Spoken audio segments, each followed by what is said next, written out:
യേശുക്രിസ്തുവിൻ്റെ പരിശുദ്ധമായ നാമത്തിൽ എല്ലാ പ്രിയപ്പെട്ടവർക്കും മോർണിംഗ് ഡ്യൂവിൻ്റെ പുതിയൊരു പ്രഭാത വചന ധ്യാനത്തിലേക്ക് സ്വാഗതം. കഴിഞ്ഞ ദിവസങ്ങളിൽ വളരെ അനുഗ്രഹിക്കപ്പെട്ട ആത്മീക വചന ചിന്തയിലൂടെ കടന്നുപോകാൻ തക്കോണം ദൈവം നമ്മെ സഹായിച്ചല്ലോ. പ്രത്യേകിച്ച് ഈ ദിവസങ്ങളിൽ നമ്മൾ ചിന്തിക്കുന്നത് 1 കൊരിന്ത്യർ ലേഖനം 12-ാം അധ്യായം അതിൻ്റെ 7 മുതൽ 11 വരെയുള്ള വേദഭാഗങ്ങളാണ്. നമ്മൾ അതിൽ തന്നെ 10-ാമത്തെ വാക്യം നമ്മളിങ്ങനെ ചിന്തിച്ചു. മറ്റൊരുവന് വീര്യപ്രവൃത്തികൾ, മറ്റൊരുവന് പ്രവചനം, മറ്റൊരുവന് ആത്മാക്കളുടെ വിവേചനം. നമ്മൾ ഈ ഒരു വിഷയത്തെയാണ് കൂടുതലായിട്ട് ഈ ദിവസങ്ങളിൽ ചിന്തിക്കുന്നത്. എന്തുകൊണ്ടാണെന്ന് ചോദിച്ചു കഴിഞ്ഞാൽ, ഇന്ന് നമ്മൾ ആത്മാക്കളെ വിവേചിക്കേണ്ടതിൻ്റെ വലിയൊരു പ്രാധാന്യമുണ്ട്. കാരണം ഇത് അന്ത്യകാലമാണ്. വിശുദ്ധ വേദപുസ്തകം പറയുന്നു, അന്ത്യകാലത്ത് സാത്താനും താൻ തൻ്റെ അവസാനം അടുത്തിരിക്കുന്നു എന്നറിഞ്ഞ് വളരെ ഉത്സാഹത്തോടുകൂടെ പ്രവർത്തിക്കുന്ന ഒരു കാലമാണ്. അതുകൊണ്ട് തന്നെ ആത്മാവാകുന്ന സാത്താൻ, അതായത് നമുക്ക് ദൃശ്യമല്ലാത്തതായ സാത്താൻ അനേകരിൽ കൂടെ കടന്നു വന്ന് നമ്മെ ചതിക്കുവാനുള്ള സാധ്യത വളരെ വലുതാണ്. ഇന്ന് ആത്മീയ ലോകത്ത് സാത്താൻ്റെ ഏറ്റവും വലുതായിട്ടുള്ള തന്ത്രം എന്ന് പറയുന്നത് നമ്മെ ഓരോരുത്തരെയും വഞ്ചിക്കുക എന്നുള്ളതാണ്. കഴിഞ്ഞ ദിവസം നമ്മളെ വഞ്ചിക്കുന്നതായ ശുശ്രൂഷകളെക്കുറിച്ച് ചിന്തിപ്പാനിടയായി തീർന്നു. ഇത് നമ്മൾ മറ്റൊരു ചിന്തയിലേക്കാണ് അത് സംബന്ധിച്ച് കടന്നു വരുന്നത്. നമുക്ക് എല്ലാവർക്കും അറിയാം, അത്ഭുതങ്ങൾ അത് നമുക്കെല്ലാവർക്കും തന്നെ ഇഷ്ടമുള്ള ഒരു കാര്യമാണ്. പ്രത്യേകിച്ച് അത്ഭുതങ്ങൾ സംഭവിക്കുമ്പോൾ അത് നമ്മൾ ദൈവത്തെ മഹത്വപ്പെടുത്തുവാൻ ഒരു വലിയ കാരണമായും തീരാറുണ്ട്. പ്രത്യേകിച്ച് വിശുദ്ധ വേദപുസ്തകത്തിൽ തന്നെ നമുക്ക് കാണാൻ സാധിക്കുന്നുണ്ട്, ദൈവം അടയാളങ്ങളാലും അത്ഭുതങ്ങളാലും ദൈവം തൻ്റെ വചനത്തെ ഉറപ്പിച്ചു പോന്നു എന്നുള്ള വാക്യം. അപ്പോൾ ദൈവത്തിൻ്റെ വചനം ഉറപ്പിക്കുന്നത് അത്ഭുതങ്ങളാലും അടയാളങ്ങളാലുമാണ് എന്ന് വളരെ വ്യക്തമായി ദൈവവചനം പറയുന്നു. പക്ഷേ ഇതേ ഒരു കാര്യം തന്നെ പിശാച് ഉപയോഗിക്കുന്നുള്ള കാര്യവും നമ്മൾ മറന്നു പോകരുത്.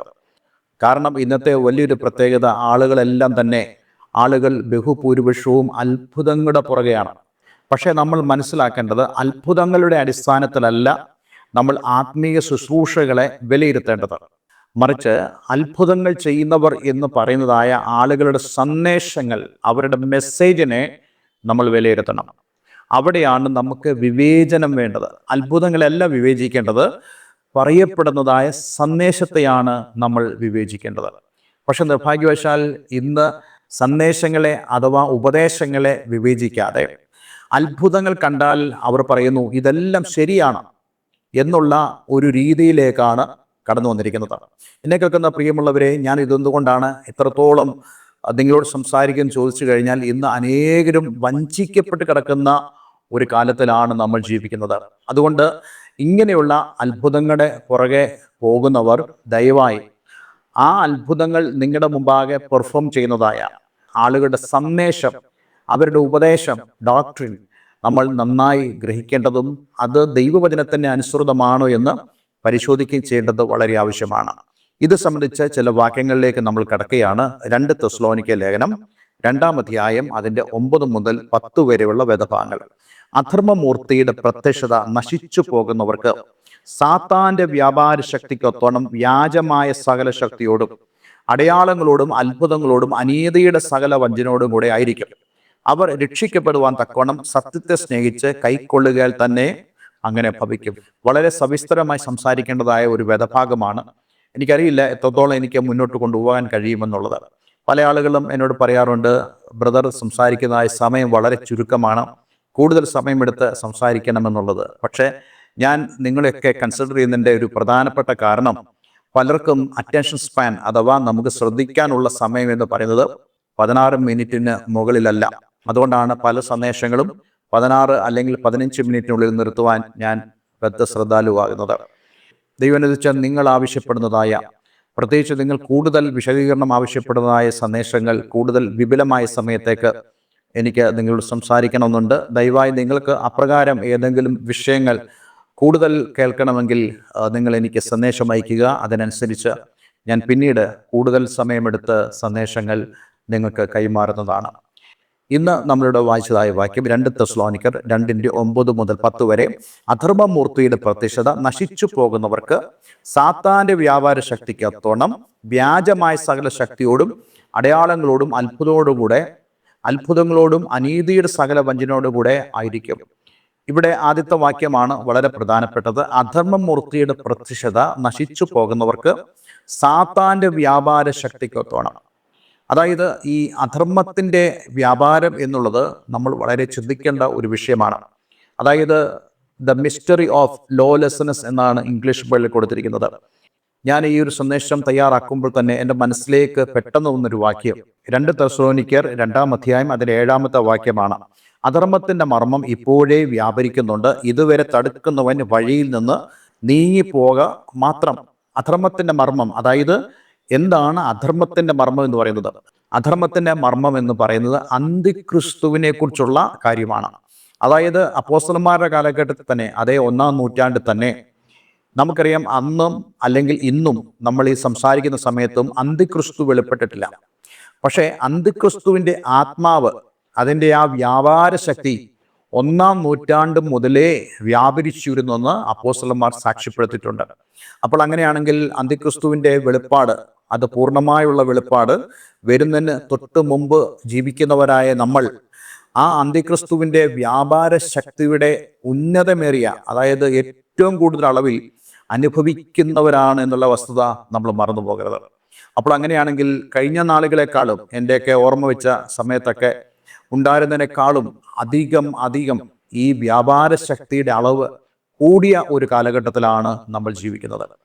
അതുകൊണ്ട് എന്താണ് സംഭവിക്കുന്നത്? ഈ വാക്യത്തിൻ്റെ അവസാനം നമ്മൾ കാണുന്നത് പോലെ, അവർ രക്ഷിക്കപ്പെടാൻ തക്കവണ്ണം സത്യത്തെ സ്നേഹിച്ച് കൈക്കൊള്ളായകയാൽ തന്നെ അങ്ങനെ ഭവിക്കും. എന്താണ് ഈ വാക്യത്തിൻ്റെ അർത്ഥം? അവർ രക്ഷിക്കപ്പെടുവാൻ തക്കവണ്ണം സത്യത്തെ സ്നേഹിച്ച്, അതായത് ദൈവവചനത്തെ സ്നേഹിച്ച് കൈക്കൊള്ളാത്തതിനാൽ അവർ തീർച്ചയായിട്ടും ഈ അധർമ്മമൂർത്തിയുടെ വ്യാപാര ശക്തിക്കൊത്തോണമുള്ള അത്ഭുതങ്ങളും അടയാളങ്ങളും അനുഭവിക്കുവാൻ എപ്പോഴും ആഗ്രഹിച്ചുകൊണ്ടിരിക്കും. നിങ്ങൾക്ക് എത്ര പേർക്ക് ഇത് മനസ്സിലായി എന്ന് എനിക്കറിയില്ല, പക്ഷേ ഞാൻ കുറച്ചുകൂടെ അത് ലളിതമായി പറയാൻ ആഗ്രഹിക്കുന്നു. അതായത് ഇന്ന് അനേക ആളുകളും പ്രാർത്ഥനയ്ക്ക്, കൂട്ടായ്മയ്ക്കൊക്കെ കടന്നു പോകുന്നുണ്ട്. പക്ഷേ അവർ കടന്നു പോകുന്നൊരു ഉദ്ദേശം എന്താണ്? നമുക്കെല്ലാവർക്കും അറിയാം, ആളുകൾക്കെല്ലാം തന്നെ വേണ്ടത്, ബഹുഭൂരിഷം ആളുകൾക്ക് വേണ്ടത് വിടുതലാണ്. അതായത് നമ്മളിവിടെ വായിക്കുന്ന പോലെ തന്നെ അത്ഭുതങ്ങളും അടയാളങ്ങളും. തങ്ങളുടെ ജീവിതത്തിൽ ഒരു അത്ഭുതം വേണം. നമുക്കറിയാം, ഈ സാമ്പത്തികമായിട്ടുള്ള അത്ഭുതങ്ങൾ എന്നുള്ളതിൻ്റെ പേരിൽ എത്രയോ വഞ്ചനകൾ നടക്കുന്ന ഒരു കാലഘട്ടമാണിത്. കുറേ നാളുകൾക്ക് മുമ്പ് ഞാനൊരു വീഡിയോ കാണാനിടയായി തീർന്നു. ഇന്ന് പിടിച്ചോ 10 ലക്ഷം രൂപ എന്ന് പറഞ്ഞ് പ്രവചിക്കുന്നതായ ഒരു പ്രവാചകൻ എന്ന് പറയുന്നതായ ഒരു പ്രവാചകൻ. അപ്പോൾ ഐ റിസീവ്, ഞാൻ എൻ്റെ ബാങ്ക് അക്കൗണ്ടിൽ അത് കൈക്കൊണ്ടിരിക്കുന്നു. അപ്പോൾ ഒരാൾ എഴുതിയിട്ട് സാക്ഷ്യം പറയുന്നു, അതെ, എനിക്ക് അദ്ദേഹം പറഞ്ഞ അതേ സമയത്ത് അതേ സെക്കൻഡിൽ എൻ്റെ ബാങ്കിൽ അത്രയും രൂപ ക്രെഡിറ്റായി. അപ്പോൾ അത് വിശ്വസിക്കുന്ന എത്ര പേരുണ്ട് എന്ന് പറയുമ്പോൾ അവർ അവരുടെ കാര്യങ്ങളെ ഉയർത്തുന്നു. ചിലർ മൊബൈൽ ഫോണുകൾ ഉയർത്തുന്നു. മൊബൈൽ ഫോണിൻ്റെ വാലറ്റിലേക്ക് പൈസ വരുമെന്ന് വിശ്വാസത്താൽ പറയുന്നു. പണ്ടൊക്കെ ഞാൻ ഈ ഒരു കാര്യം കേൾക്കുന്നത് ഈ ആഫ്രിക്കയിലെ നൈജീരിയ, ഘാന, ഉഗാണ്ട തുടങ്ങിയ സ്ഥലങ്ങളിൽ ഇങ്ങനെയുള്ള കാര്യങ്ങൾ ഉണ്ട് എന്ന് ഞാൻ കേട്ടിട്ടുണ്ട്. പക്ഷെ നിർഭാഗ്യവശാൽ നമ്മുടെ നാട്ടിലും ഇതേ സ്പിരിറ്റ് ഇപ്പോൾ വ്യാപരിച്ചുകൊണ്ടിരിപ്പുണ്ട് എന്നുള്ള വസ്തുത നമ്മൾ ആരും അറിയാതിരിക്കരുത്. അറിയണം. എന്തിനാണ് നിങ്ങൾ അത്ഭുതങ്ങൾക്ക് വേണ്ടി, അടയാളങ്ങൾക്ക് വേണ്ടി പ്രാർത്ഥന കൂട്ടായ്മ എന്ന് പറയുന്ന സ്ഥലങ്ങളിലേക്ക് പോകുന്നത്? എന്തുകൊണ്ടാണ് നിങ്ങൾ അങ്ങനെ പ്രചോദിതനായി തീരുന്നത്? നിങ്ങളുടെ ലക്ഷ്യം എന്താണ്? ഇവിടുത്തെ ലക്ഷ്യമായി ദൈവത്തിൻ്റെ വചനം കുറിക്കുന്നത് രക്ഷിക്കപ്പെടണം എന്നുള്ളതാണ്. രക്ഷിക്കപ്പെടണം, അതായത് ആളുകൾ വാസ്തവമായിട്ടും രക്ഷയുടെ അനുഭവത്തിലേക്ക് വരിക. അപ്പോൾ നമ്മൾ പറയുക, ഓ, ഞാൻ രക്ഷിക്കപ്പെട്ടതാ. പക്ഷെ അത് മാത്രം പോരല്ലോ. രക്ഷിക്കപ്പെട്ടു എന്നുള്ളതുകൊണ്ട് നമ്മുടെ രക്ഷ പൂർത്തീകരിക്കപ്പെടുന്നില്ല. രക്ഷിക്കപ്പെട്ടുകൊണ്ടിരിക്കുക എന്നുള്ള ഒരു ലോങ് പ്രോസസ്സിലേക്ക്, ഒരു നീണ്ടതായ പ്രക്രിയയിലേക്ക് നമ്മൾ മാറ്റപ്പെട്ടു എന്ന് മനസ്സിലാക്കിക്കൊണ്ട് തന്നെ രക്ഷയ്ക്കായി പ്രവർത്തിക്കുന്നതായ ഒരു അനുഭവം നമ്മുടെ ജീവിതത്തിലുണ്ടാകണം.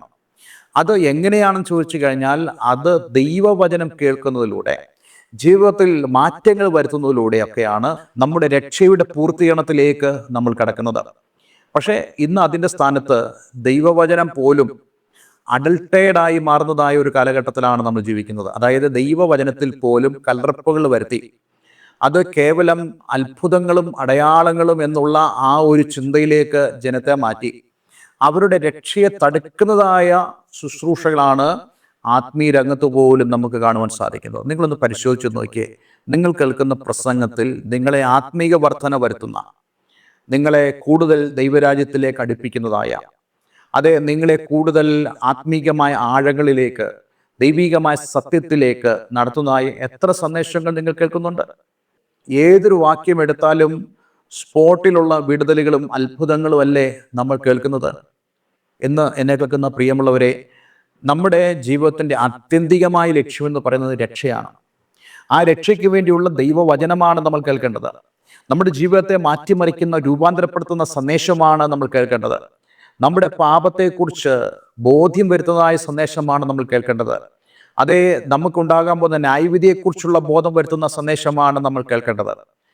ഞാൻ ഈ കാര്യങ്ങൾ നിങ്ങളോട് പറയുന്നത് നിങ്ങളുടെ ജീവിതത്തിൽ അത്ഭുതങ്ങൾ വേണ്ടെന്നോ അടയാളങ്ങൾ വേണ്ടെന്നോ എന്നുള്ളതല്ല. മറിച്ച് അതിനേക്കാളെല്ലാം പ്രാധാന്യമായിട്ട് നമ്മുടെ രക്ഷ, അതാണ് ഏറ്റവും പ്രധാനം. നമ്മുടെ ആത്മീകമായി ദൈവത്തോടുള്ള ആ ഒരു അടുപ്പം, ആ ഒരു റെക്കൺസിലിയേഷൻ, ആ ഒരു നിരപ്പ്, അതിനാണ് ഏറ്റവും വലിയ പ്രാധാന്യം.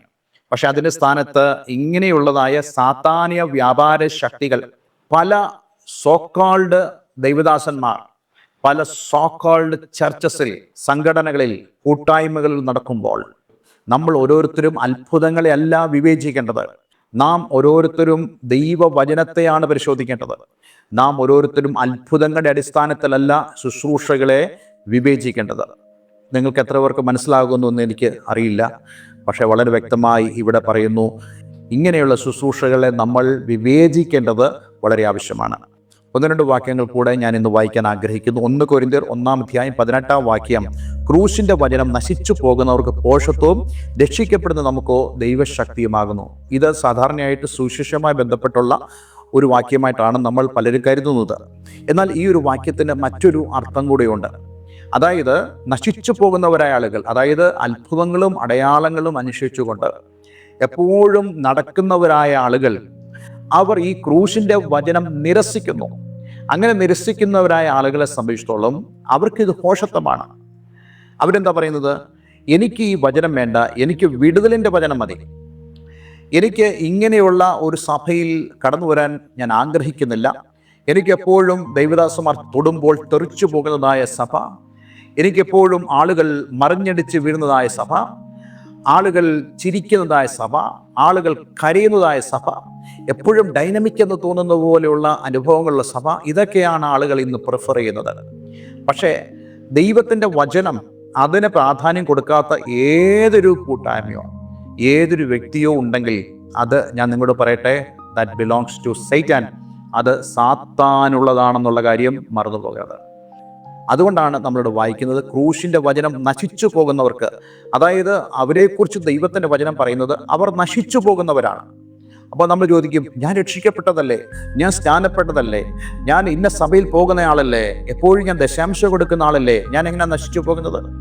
ദൈവവചനത്തിന് പ്രാധാന്യം കൊടുക്കാതെ, രക്ഷയുടെ അനുഭവത്തിനോ ദൈവത്തോടുള്ള വിശുദ്ധിയിലോ വേർപാടിലോ പ്രാധാന്യം കൊടുക്കാതെ പോകുന്നതായി ഏതൊരു വ്യക്തി, ആ വ്യക്തി അത്ഭുതങ്ങൾ അനുഭവിക്കുന്ന വ്യക്തിയായിരിക്കാം, ആ വ്യക്തിയിലെ രോഗങ്ങൾ മാറുന്നുണ്ടാകാം, നിങ്ങൾ അങ്ങനെയുള്ള കൂട്ടായ്മയിൽ പോയി കൈകൾ ഉയർത്തി ആരാധിക്കുന്നവരാകാം. പക്ഷേ നിങ്ങൾ നശിച്ചു പോകുന്നവരുടെ കൂട്ടത്തിലാണെന്ന കാര്യം ഇന്ന് ഈ വചനത്തിലൂടെ ഞാൻ നിങ്ങളെ ഓർപ്പിക്കുക. എന്തെന്നാൽ നിങ്ങൾ ദൈവവചനത്തിന് പ്രാധാന്യം കൊടുക്കാത്തത് കൊണ്ട്, കേവലം അത്ഭുതങ്ങളെ മാത്രം വിവേചിച്ച് അത് ദൈവീകമാണെന്ന് ചിന്തിക്കുന്നതിലൂടെ നിങ്ങൾ നശിച്ചു പോകുന്നവരുടെ കൂട്ടത്തിലാണെന്നുള്ള സന്ദേശമാണ് ഇന്ന് ഞാൻ നിങ്ങൾക്ക് തരാൻ ആഗ്രഹിക്കുന്നത്. യോഹന്നാന്റെ സുവിശേഷം 3:19-20 വാക്യങ്ങൾ ഇങ്ങനെ വായിക്കുന്നു: ന്യായവിധി എന്നതോ വെളിച്ചം ലോകത്തിൽ വന്നിട്ടും മനുഷ്യരുടെ പ്രവൃത്തി ദോഷമുള്ളതാകയാൽ അവർ വെളിച്ചത്തെക്കാൾ ഇരുളിനെ സ്നേഹിച്ചു തന്നെ. അതായത് ദൈവവചനം ഇല്ലാതെ അത്ഭുതങ്ങളുടെയും അടയാളങ്ങളുടെയും പുറകെ പോകുമ്പോൾ നാം എന്തു ചെയ്യുന്നു? നാം ഇരുളിനെ സ്നേഹിക്കുന്നു. ദൈവത്തിന്റെ വചനമാണ് വെളിച്ചം എന്ന് പറയുന്നത്. തിന്മ പ്രവർത്തിക്കുന്നവനെല്ലാം വെളിച്ചത്തെ പകയ്ക്കുന്നു, തൻ്റെ പ്രവൃത്തിക്ക് ആക്ഷേപം വരാതിരിപ്പാൻ വെളിച്ചത്തിലേക്ക് വരുന്നതുമില്ല. ദൈവവചനത്തിലേക്ക് അവൻ വരുന്നില്ല, അവന് തിന്മ പ്രവർത്തിക്കുവാൻ ആഗ്രഹമുണ്ട്. റോമർ 1:18 നമ്മളിങ്ങനെ വായിക്കുന്നു: അനീതി കൊണ്ട് സത്യത്തെ തടുക്കുന്ന മനുഷ്യരുടെ സകല അഭക്തിക്കും അനീതിക്കുന്നവരെ ദൈവത്തിന്റെ കോപം സ്വർഗത്തിൽ നിന്ന് വെളിപ്പെടുന്നു. നോക്കൂ, ഇവിടെ അനീതി കൊണ്ട് സത്യത്തെ തടുക്കുന്ന, ദൈവവചനത്തെ തടുക്കുന്നതായ ഏതൊരു വ്യക്തി, അത് അതിൻ്റെ സ്ഥാനത്ത് അത്ഭുതങ്ങളും അടയാളങ്ങളും പ്രതിഷ്ഠിച്ചുകൊണ്ട് ഇതിൽ കൂടെ മാത്രമാണ് രക്ഷ എന്ന് പറയുന്നതായ, അല്ലെങ്കിൽ നിങ്ങൾ ഞങ്ങളുടെ സഭയിൽ, അല്ലെങ്കിൽ നിങ്ങൾ എന്നോടുകൂടെ നിൽക്കുക എന്നുള്ളതാണ് നിങ്ങളുടെ രക്ഷ എന്ന രീതിയിൽ പഠിപ്പിക്കുന്നുണ്ടെങ്കിൽ അത് ദൈവികമല്ല, അത് സാത്താനികമാണെന്ന് തിരിച്ചറിയുവാൻ നമുക്ക് സാധിക്കണം. അതുകൊണ്ട് ഇന്നെന്നെ കേൾക്കുന്ന പ്രിയമുള്ളവരെ, നമ്മൾ ഓരോരുത്തരും മനസ്സിലാക്കണം, ദൈവവചനമില്ലാത്തതായ അത് ഏത് ശുശ്രൂഷയാണെങ്കിലും സാത്താനാണ്. ഇനിയും ചോദ്യം, സാത്താന് അത്ഭുതങ്ങൾ ചെയ്യാൻ കഴിയുമോ? തീർച്ചയായിട്ടും ഇന്ന് ഏറ്റവും അധികം ഹോൾസെയിൽ ബിസിനസ് എന്ന പോലെ അത്ഭുതങ്ങൾ ചെയ്യുന്നത് സാത്താനാണ്. കാരണം ഹി വാണ്ട് ടു പ്രൂവ്, അവനെ തെളിയിക്കണം അവൻ്റെ ദാസന്മാർ അവർ ദൈവത്തിൽ നിന്നാണ് എന്ന് ആളുകൾക്ക് തോന്നത്തക്കവണ്ണം. അതുകൊണ്ട് പ്രിയമുള്ളവരെ, വളരെ ജാഗ്രതയോടുകൂടി ആയിരിക്കണം. ഞാൻ ഇന്ന് നിങ്ങളോട് വളരെ പ്രധാനപ്പെട്ട കാര്യങ്ങൾ പറഞ്ഞു കഴിഞ്ഞു. അതായത് അത്ഭുതങ്ങളും അടയാളങ്ങളും കണ്ടിട്ട് അത് ആത്മീകമാണെന്നും ദൈവീകമാണെന്നും വിവേചിക്കരുത്. മറിച്ച് ആ ചെയ്യുന്നതായ ആളുകൾ, അല്ലെങ്കിൽ ആരാണോ പ്രസംഗിക്കുന്നത്, ആരാണോ ഇങ്ങനെ ശുശ്രൂഷകൾ ചെയ്യുന്നത്, അവർ പറയുന്നതായി ദൈവവചനത്തെ വെച്ച് വേണം നമ്മൾ വിവേചിക്കുവാൻ. എന്നിട്ട് വേണം ഇത് ദൈവികമാണോ സാത്താനികമാണോ എന്ന് നമ്മൾ പരിശോധിക്കുവാൻ. അതിനെ ദൈവം നമ്മെ സഹായിക്കട്ടെ. ഒരു വാക്ക് നമുക്ക് പ്രാർത്ഥിക്കാം. കർത്താവേ, ഞങ്ങളുടെ ഇടയിൽ തന്നെ, ഞങ്ങളുടെ നാട്ടിൽ, ഞങ്ങളുടെ ദേശത്ത്, ഞങ്ങളുടെ രാജ്യത്ത്, ഞങ്ങളുടെ ഈ ലോകത്ത് ഇപ്രകാരമുള്ള അനേക സാത്താനിക ആരാധനകൾ നടക്കുന്ന ഒരു കാലമാണ്. അത്ഭുതങ്ങളും അടയാളങ്ങളും എന്ന് പറഞ്ഞ് ജനത്തെ വഞ്ചിക്കുന്ന ധാരാളം പേര് ഞങ്ങളുടെ ചുറ്റുപാടുമുണ്ട്. പക്ഷേ ഞങ്ങൾക്ക് ഓരോരുത്തർക്കും അവർ പറയുന്നതായ ദൈവവചനം, അല്ലെങ്കിൽ അവർ പറയുന്ന ഉപദേശങ്ങളെ ദൈവവചനമായി തട്ടിച്ച് നോക്കി വിവേചിച്ച് മനസ്സിലാക്കി സാത്താനികമാണെങ്കിൽ അവയെ വിട്ടോടുവാൻ, ദൈവീകമായതിലേക്ക് ഞങ്ങൾക്ക് കടന്നു ചെല്ലുവാൻ തക്കവണ്ണം ഞങ്ങൾ ഏവരെ നീ സഹായിക്കണമേ. ഈ വചനം കേൾക്കുന്ന ഏവരെ ഞാൻ യേശുവിൻ്റെ നാമത്തിൽ അനുഗ്രഹിക്കുന്നു. പ്രാർത്ഥന കേട്ടതിന് നന്ദി, യേശു ക്രിസ്തുവിൻ നാമത്തിൽ തന്നെ. ആമേൻ, ആമേൻ.